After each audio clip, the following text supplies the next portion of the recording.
My channel is a very strange story. I've been doing this for almost 3 years now, 2.5, more like. And 6 to 8 months ago, I experienced probably the biggest surge of growth I've ever had. And I think something changed in me throughout that time. Because suddenly, the analytical side of things and the numbers and the growth percentages, all those things started to mean a lot more to me. And they always did mean something to me the entire journey. But I feel as if there was just a part of me that didn't understand, or rather a part of me that forgot what in God's name the actual basis of all of this stuff was.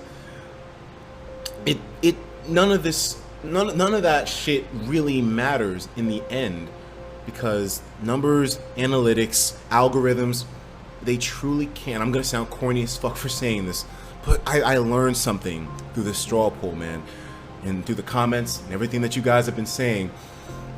They don't equal up to as much of a influence and as much of a driving force as here.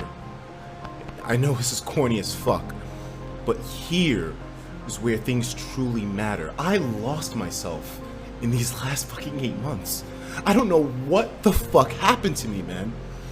Where did I suddenly forget that it was all about what comes from here that truly matters with things like this, with things like YouTube, anything that you want to do in life? It starts from the fucking heart, from the passion, the drive, the fire that you have burning in you. That's where it all matters. Where did I forget all this? I feel like I fucking turned into somebody fucking else.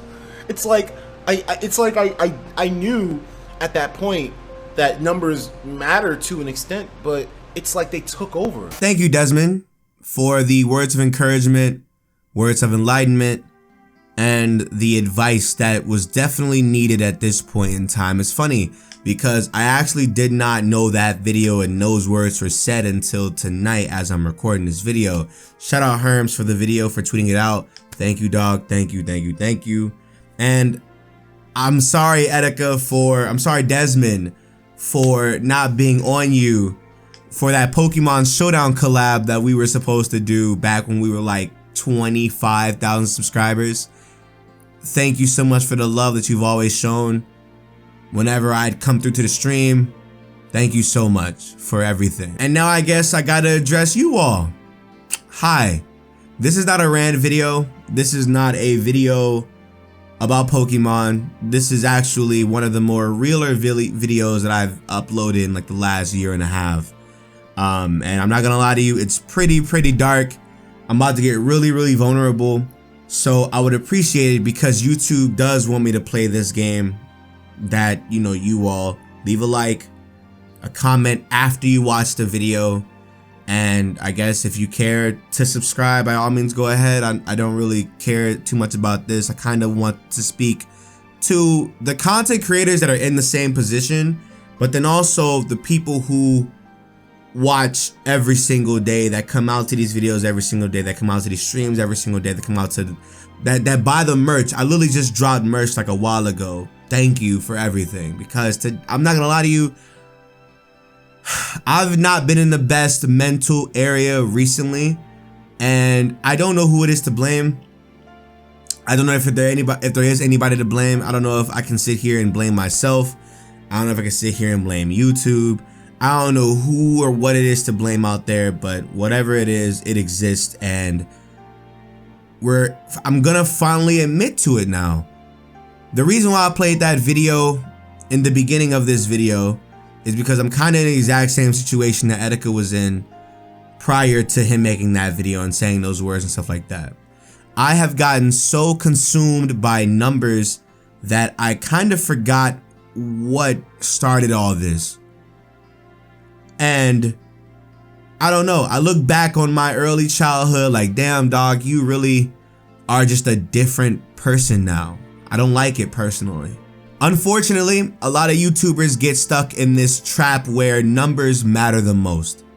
Unfortunately, our happiness isn't really the first thing that comes first, unfortunately, and a lot of people don't have the luxury and or the audience to accept that, and so they kind of self-destruct on their own and they suffer in silence, and they kind of just stick to whatever works for them, because that has been what they relied on for money and everything going forward. I don't want nobody to feel bad when they watch this video, but you being an inconsistent viewer lets YouTube not push my videos that you do want to see out to you.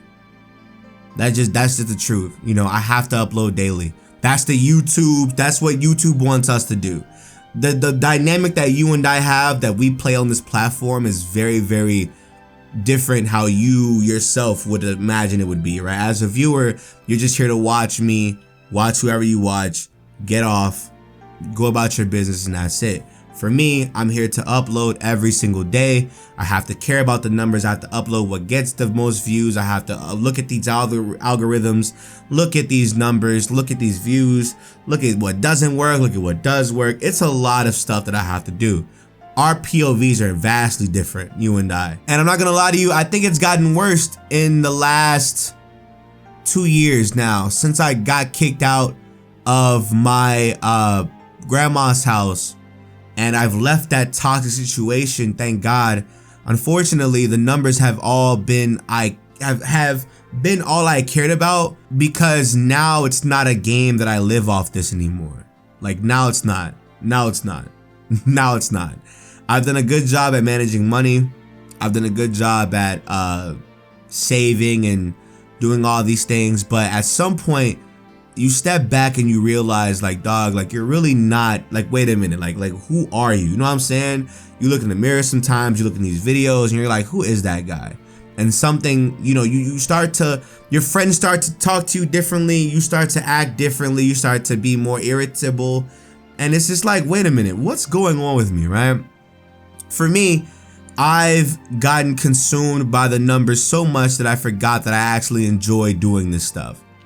I'm not gonna lie to you, the only reason why I ever did these little rant videos was because, you know, people cared about that more than they did the Pokemon stuff they claimed to subscribe for. You see what I'm saying? And so it was like, damn, if more people are watching these more than the gaming content, I'm gonna upload more of these and more frequently than the gaming content. At some point, the gaming content got kind of dry, and I'm just like, all right, well, here's some reaction videos. Here's, mix it up a little bit more. And those are getting dry. Those are getting boring for people. It's like, damn, like, there's no pleasing everybody. How do I get the return back as fast as possible? And that is the problem with the platform and with the mental state of YouTubers, and the lack of dialogue there between YouTubers and audience members, that something has to happen here.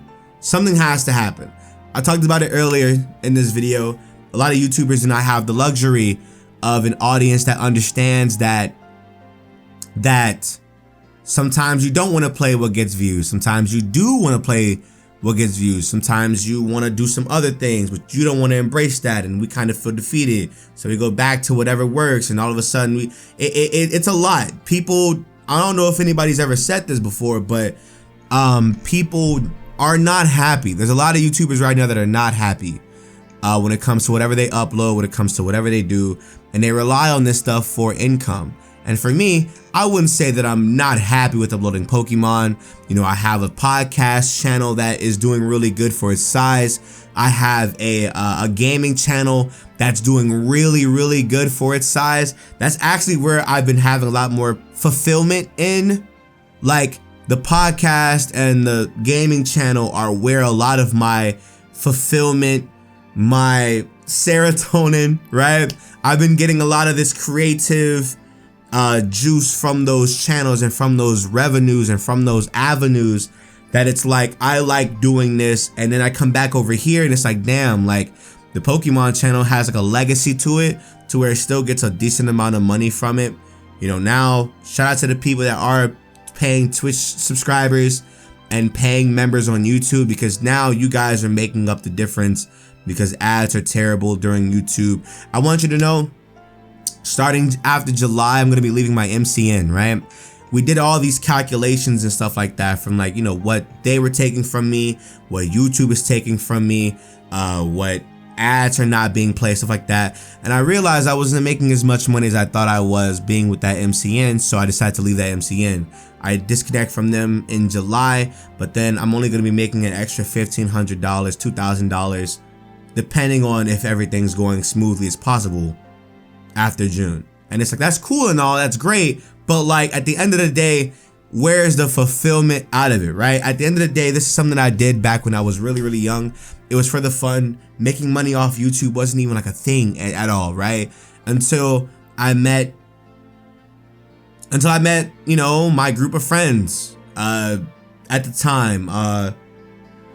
Hate to say the name, but it's a very important name to the story that I'm telling you all. Nappy, Shady, I mean, even Nexus, PK, when I met him, these were all people that were, and even Callum, these are all people that were making a lot of money to me. A 15, 16-year-old kid from Chicago who didn't know what mid-rolls were, who felt insecure playing video games, whose mom used to take his laptop whenever I tried to like record or get something out. It's a lot. Like I remember like looking at, I remember Nappy, whenever he would get drunk, he would show me his bank account and how much money he was making from his YouTube channel. And it was like, yo, you can do this too. You can do this too. You can do this too. And it was like, okay, cool. I'm gonna make content like him. I'm gonna start doing this. And Pokemon blew up and I just stuck to Pokemon because it kept getting views. And through that, I was able to make whatever I got right now. And all that stuff happened. Everything fell apart. People dispersed, people came back, people are watching now, and now I'm in the same position that I am a couple years ago, back in like 2018, right? For those who don't know, I almost killed myself back in 2018. Not because of YouTube, but that played a part in it, where it was like YouTube was the only source of like creative and expression that I had when I was living with my grandma in that toxic environment with my cousins and whatnot. If you care to go look in the background, look up how I got kicked out by SacredAlmighty, and you'll find it, right? You'll find the video, listen to that video, come back. And before that year, before I got kicked out, I almost killed myself. Because when all that stuff was going on, my brother got bullied out the crib. I wanted to make enough money on YouTube to branch out, to leave the nest, get the hell out. And unfortunately I didn't. Back in the day, I was barely making $1,000 a month, and I was just like, damn bro, what the fuck am I doing wrong? And I remember like being so consumed by the numbers, and I was just like, dude, like what is going on? I have to make the channel pop, I have to do something like this. And then I got kicked out. Was forced to find this place in like a week. I don't know how I did it. I do not know how I did it. I wouldn't have done it if it wasn't for the people that donated to that GoFundMe.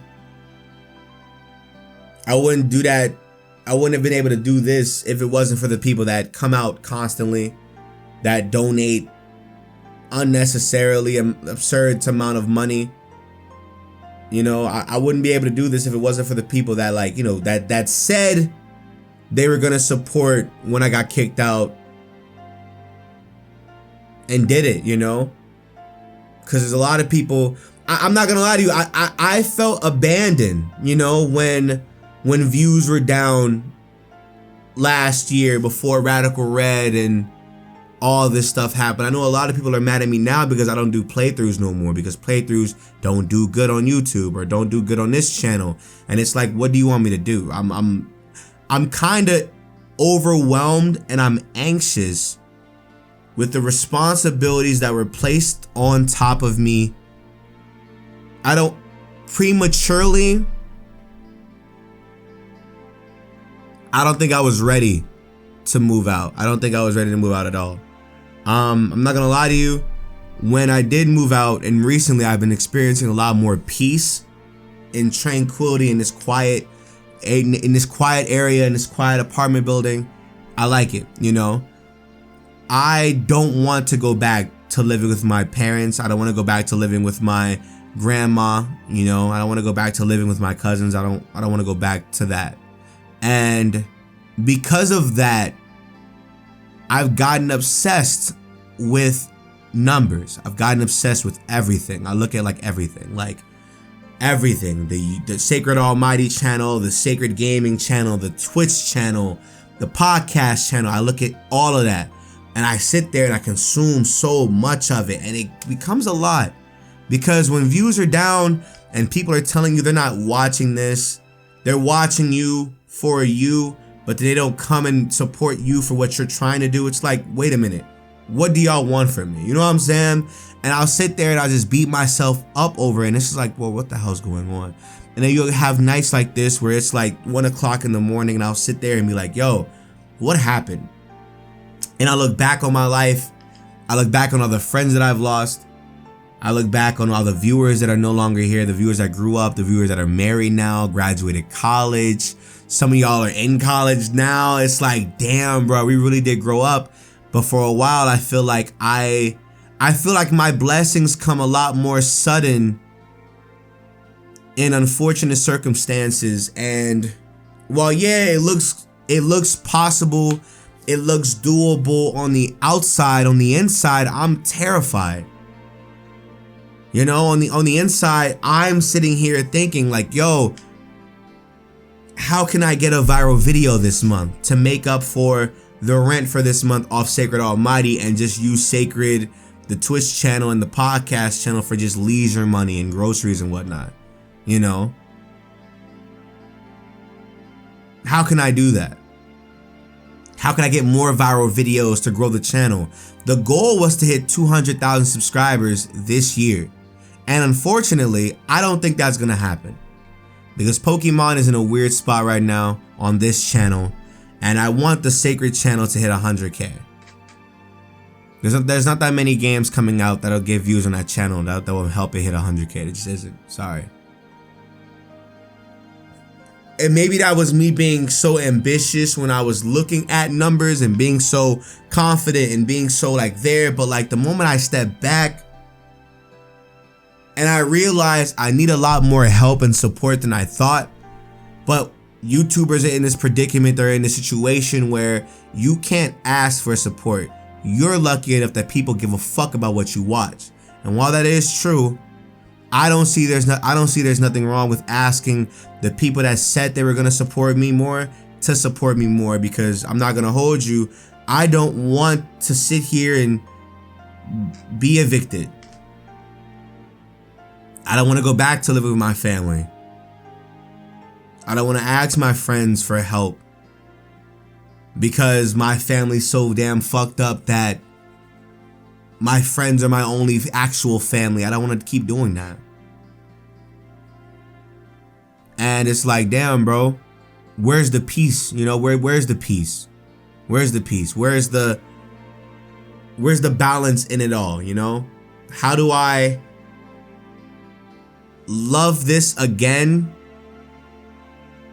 to the point where the money isn't like a thing?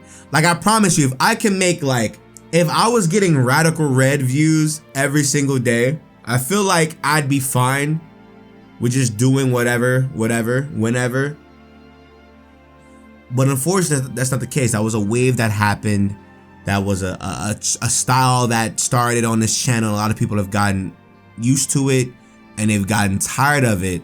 But like, what they want me to go back to in my eyes is like bad quality videos now. And so when I see views drop on something that like does good, it's like, wait a minute, what's going on? What's going on? You see a lot more people be vocal about their dislikes and stuff. It's like, whoa, what's going on? I made that my response video a while ago and I was looking at myself after that. I was like, yo, what's wrong with me? Why am I so mad? You know, who cares?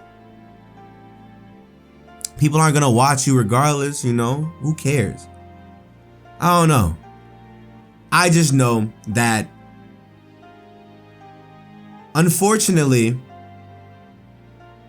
I have allowed the data, I have allowed the sub count, I have allowed the viewership, I have allowed the views on Twitch, the views on the podcast, the views on Sacred, the views on SacredAlmighty, the Twitter followers that I have, the Instagram.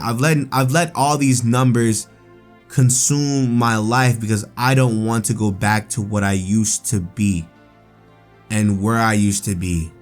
And I don't know because I have multiple avenues of money. I can pay rent. Like, it's fine. I can pay rent. I don't need a break.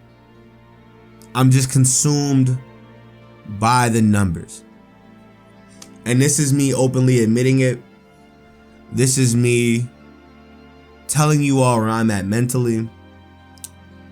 This is me. Somebody's gonna say it in the comment section. This is me begging for more support, I guess, to somebody. I don't know.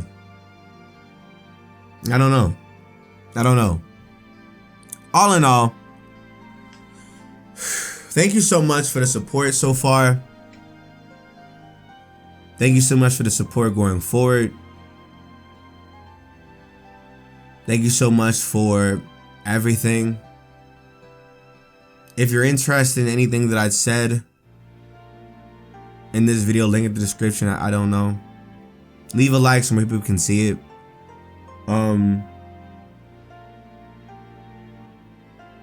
When I get to where Desmond is at internally, where it's like, it's all about what happens in the heart, I'll let you know when I get there. Hopefully it's sooner than later.